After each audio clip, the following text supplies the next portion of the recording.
So I think one of the things that I want to get deeper into, and OpenShift is probably a good place to keep going with that, is, lots of people think about maybe running just vanilla Kubernetes and they'll just manage it themselves. What is the value or the problems and challenges that OpenShift is solving over running one of those vanilla distributions, or say one of the cloud distributions like AKS or EKS? Yep. Awesome, Ned, you man. Thank studied for the CKA. I know you know the answer to this question.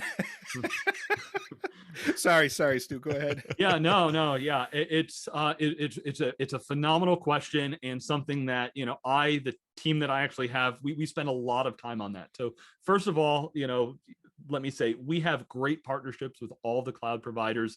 We have native services in both Amazon and Azure. And when I say native, they're in the console. You actually see it. It looks, acts, feels.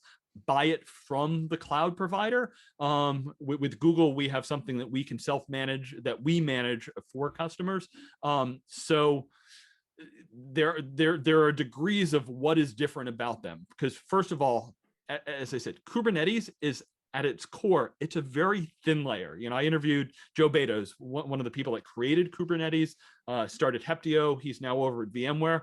It's just like, and the quote from Joe is, roughly, this is a very thin layer, but it doesn't do a ton by itself. It is a platform that you build on top of it. So if I look at the XKSs out there, for the most part, it is Kubernetes. You were getting a project with a couple of services around there. So number one is that what I mentioned before, we make Kubernetes for the enterprise. This is not, hey, I've got a developer and I want to do a little bit of Kubernetes. It's like, okay, this is a platform you can run your businesses on. When you see, Delta making public, this is what we do for our data centers and our public cloud. This is what we run our business on.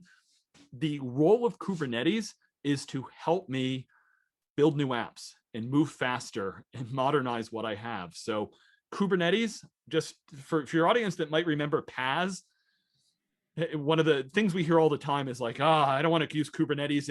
It'll be a least common denominator. I can't use all the functions of the cloud. And I'm like, oh, sorry, you're thinking of before container days existed. Because if, I run our solution in Amazon and you want to leverage the native Amazon services, great. What's underneath, what we're running, it's EC2. It's like, great. This is not something sitting on top of or even next to in a separate data center or even a bare metal solution. We are sitting on the native cloud environment. So the differentiation, one of those things, as I said, we make it for the enterprise. So I mentioned like those exploits, we've got thousands of engineers working to make sure that this is reliable, secure, scalable for those environments. And we take lots of those projects. If you take XKS versus OpenShift, as I said, they have a couple of things that they add with it. We have dozens of projects that we integrate into our solutions. So could you buy XKS, go through the catalog, figure out, pick, curate, integrate, and then manage that platform? Sure. Do you want to build a cloud platform management team, or do you want to spend your time building those applications? That's where we see the biggest differentiation. And as a matter of fact, as I said, we have lots of customers that are going now to our managed service. Your SRE team can work on building things for your business, not managing that infrastructure layer. We've got SREs that will manage that for you. And that's a phenomenally interesting trend. We see huge growth on that. Amazon, Microsoft are big partners to help us go much deeper and broader in that space.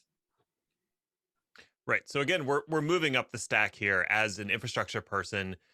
I'm trying to get rid of that undifferentiated heavy lifting. Somebody else can take care of that. Where do I provide more value? I provide more value higher up the stack. So something like OpenShift could help provide that additional value. Now, one of the complaints that I hear about Kubernetes really often is kind of what you alluded to, the fact that it is a very thin layer. So it doesn't do a lot of the things that I would expect my platform to do. When I was in the world of VMware, I expected to have persistent storage and monitoring and things like data protection and management. And Kubernetes is like, No, you got to plug that in somewhere else, son. I don't have any of that. So are those things that OpenShift helps with, or Yes. what's the solution for all of Yeah, that? absolutely. And you're right. And some of those things are built into the platform. And some of those, if you look, probably our most popular add-on to the OpenShift platform, something we call today, it's OpenShift Container Storage. So it's the storage software that we offer to be able to do, you want to do stateful applications with containers, absolutely solve that problem, can do it a lot. Again, we're not a hardware provider, we're all software. So at the end of the day, if that's in the cloud, you're leveraging cloud services. If that's in the data center, we've got a lovely ecosystem of providers, and we built out an ecosystem. There's lots of different ways that you can add, partner software and hardware onto that. So if you're familiar, there's the OCI is the OpenShift Container Interface, which makes sure that, like, from a storage standpoint, I can integrate with that. And you'd look at that list and see, we've got tens of thousands of certified containers, and pick your, if you're in your own data center and you have your storage provider of choice, more likely than not, it's going to be supported in that environment. So we can plug that in. And a lot of our customers, if you look at one of the big values that we have over XKS, is our customers, they still have their data center and they're doing the cloud or multiple clouds.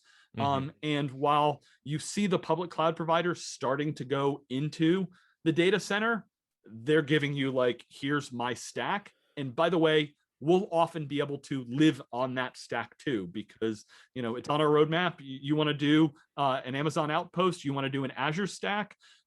We've got roadmap and discussing publicly how we can put OpenShift on those. But if I've got my HP stack or my Dell stack or my whatever else I've built in my data center stack, we can live with those, and we've got lots of experience doing that, as opposed to the cloud providers know how to run their data centers. That's a big point of differentiation when it comes to the cloud providers versus what you have on-prem. The cloud providers are super standardized. Their environment is very homogeneous. They, buy 10,000 of the same server.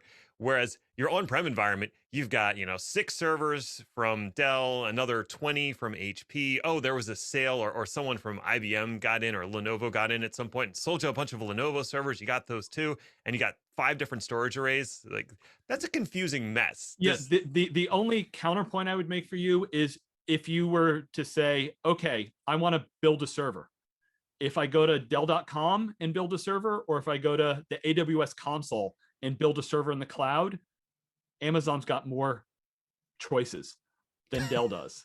Because while, yes, they build to the scale of tens of thousands, Amazon does, I wrote a blog post years ago, they're hyper optimized. So they don't just take white box stuff and throw it at massive scale. They actually build, and they're like, okay, here's my T1 mini, here's my this piece of it. So it is at massive scale, but it they are optimizing things there, and you want to be able to take advantage of all the new pieces. So it's an interesting place. I still wish that I could get a tour of one of those Amazon data centers. I've been through, like, Equinix's data center. I've been through the SuperNap in Vegas, and those of us that grew up giving a hug to a server and looking at all the blinky lights, it is fascinating when I've gotten to look inside what some of the the big providers are doing.